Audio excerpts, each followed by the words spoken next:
Right, welcome back. Last time we went ahead and formed Swahili Stand and took advantage of, well, Safala no longer having allies to go ahead and conquer their province, their last remaining province. It was not exactly easy, their fort had a lot of levels, but it was done. It was done, so no issues anymore with that. In other news, did I do anything in here? No? Okay. I have been working on increasing state reach. And started work on constructing a rank 1 capital now that amenities are just about to hit rank 4. Also, France's war with Castile and Austria. I can't actually hit the intervene more button because diplomats, but yeah. So, I have the option to go ahead and intervene in their war in the hopes of obtaining provinces for myself. Most notably, it's going to be Mokimbua, but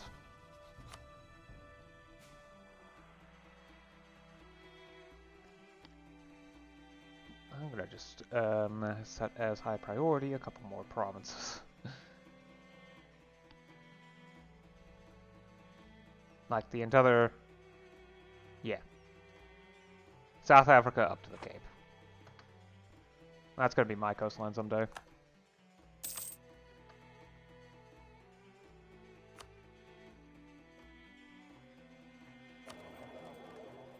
Especially since control over all of South Africa shouldn't be that hard to establish.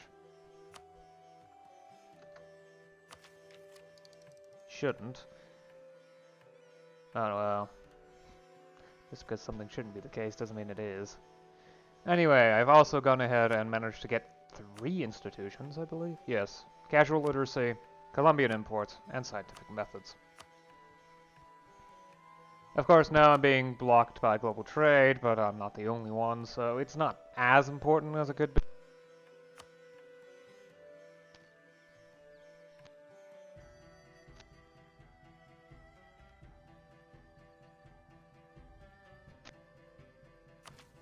I've got plenty of time. I've also gone ahead and grabbed innovativeness ideas in order to make tech as cheap as possible and to make institutions as easy to deal with as possible as well. So, which is why I'm a bit behind on admin tech. Art Academy, stability cost interval minus 1%. Yeah. It's gonna take a bit of time before I hit tech level 40 again. No. In admin tech, and I've also hit ahead of time for Diplo and Miltech, so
Excellent.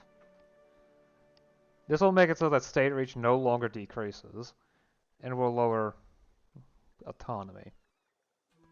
Just make the administration more expensive, and it will increase corruption for a while. It is a bit costly in stability and loyalty, but it is very valuable to have. Yep, keep filling in more of that island.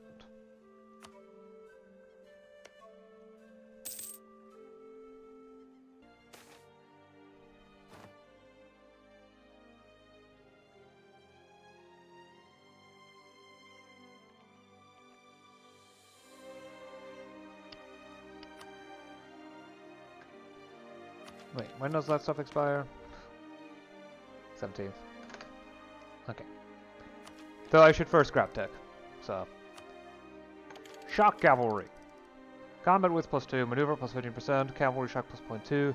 Enables new infantry and cavalry types. The Quadrant. Naval forcemen +5%, may sow discontent, colonial range +50, trade range +100.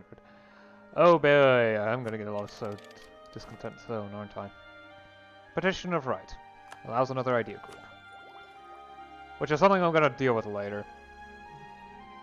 It's almost certainly going to be an admin idea group to keep consistency, but beyond that I'm not entirely sure. Empire would be interesting. It would help lower autonomy. Keep things stable.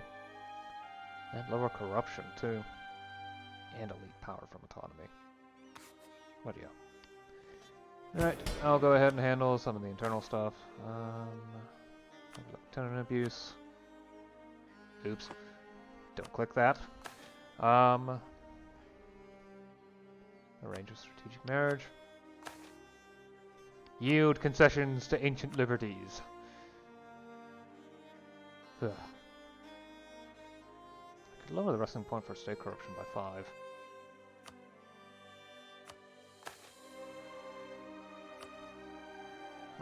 Later. I'll do that later. Reduce tributes. Permit the old ways. Expand our authority.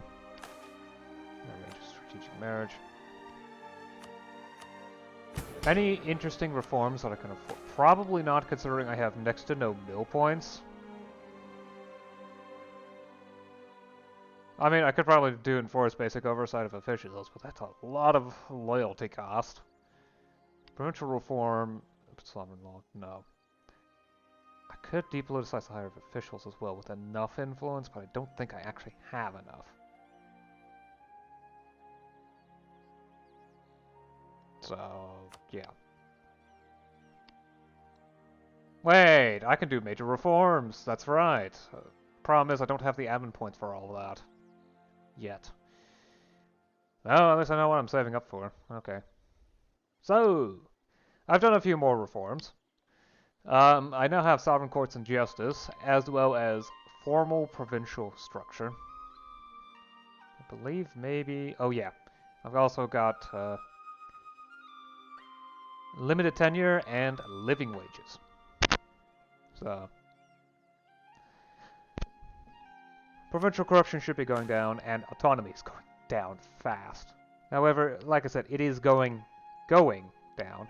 It doesn't mean that it's going to be pretty low, because I still have a lot of corruption to deal with. Yeah. Wages are definitely going up too. Right. Let me get the counter-march musketeers, and these are all the same. Let's go with dragoons. Why not? Wait, I do get a new flying batteries. Ooh, okay. Everything got upgraded. Cool. Which is great considering I'm gonna be competing against Spain. So I did intervene in the war, and I did at least manage to reduce how bad it was. France already inherited Portugal. Okay then, that was fast. That or they integrated them. So that obviously shows that, at the very least, Castile was not able to take Portugal. However, France did have to give up French Mexico, so yeah, and I didn't get any provinces, rather obviously. I have managed to get Quelimane as a vassal because apparently in a recent war they've been forced to renounce the cores on these provinces, so I was able to vassalize them, but not before Castillo grabbed 2 provinces off of them, as well as grabbing these 3 provinces, so pretty much the entire East African coastline from Cape to Horn is myself and Spain, with a couple stragglers in between, like these 2 provinces, this province of Quelimane, which is gonna be me relatively soon. I may as well annex them, they don't have anything on their own. As well as these 2 provinces that Manuka owns. I'll get around to taking for myself at some point. Revoke the embargo. I don't know why I still have it. Yeah, it's gonna be difficult though. And I think Lundu's looking to attack Manuka again. It seems like the probable option. Yeah, probably. I did start standing army though, and I've got 3 of the ideas. Though I am definitely looking for points. It's fairly expensive for me to reform and all that, so yeah. Amenities in the capital has reached rank 4, which is great. Not so great is that I've already passed the soft cap by 50,000 population. Yeah, life is so good that they're still going. Urban population is still going up and all that. I'm going to need another amenity rank for sure. I may actually get past Cairo at some point soonish. I mean, they have amenities rank 7, and but their population is merely 500,000, and the population's dying off, and they are emigrating rather rapidly, so their population is going down within that city. Although there is room for 500,000 in Mogadishu, and I might actually be able to take the largest city of the continent, not the continent, of the world, fairly soon. 454,000 in Cairo, whereas in Mogadishu, it's 439,000. So maybe another 20 years, and Mogadishu becomes the largest city in the world. Hey, I gotta be proud of something. Getting largest city in the world is not easy.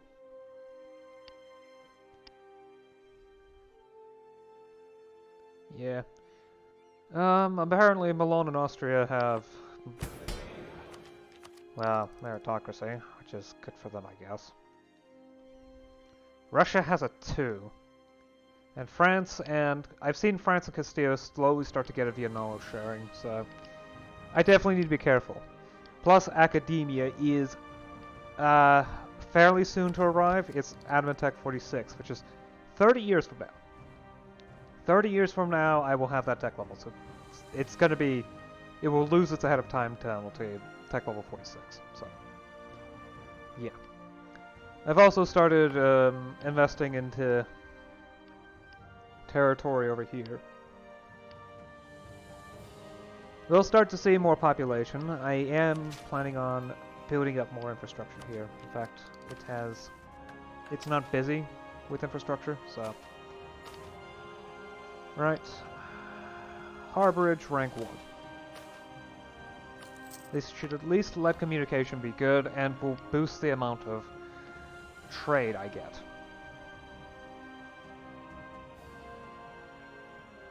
I mean, boosting communication isn't all that important, but it will give me more naval force.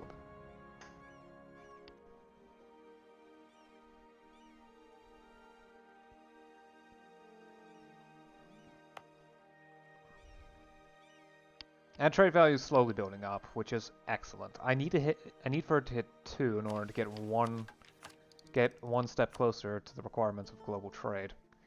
But I need to do it on 5 different continents. I guess the other option is to build up Brazil.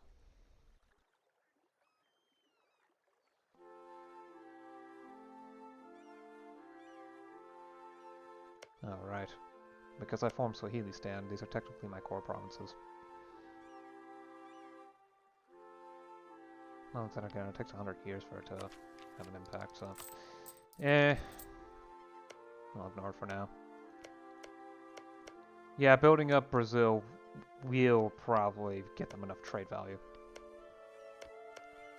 So I probably should look towards doing more exploration there too. Or at least get me another continent. So that will be 4. I probably could get the 5th one by going to India, but that's gonna be fun. Yeah, that's gonna be fun. Okay, so continents specifically.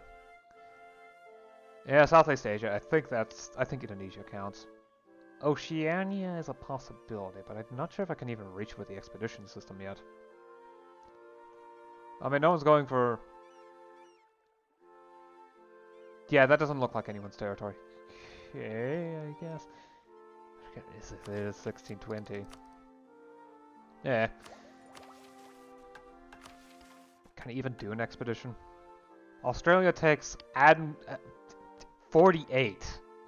Diplotech 48. Okay, yeah, that's gonna be a while before I get global trade. Well, it depends on what's... Continent Pacific Islands. Okay, Oceania. So Papua is part of the Pacific Islands. Can I do an expedition to Papua yet? Probably not. Well, tech level 43 is the Pacific Islands, so I could actually do that now. I just unlocked the ability to do so, so... I guess. I'll work on it. Anyway, I have definitely gone on long enough. Oh, there is one last thing. I've been going through a string of rulers. This is the second ruler of the session, and stuck in a regency.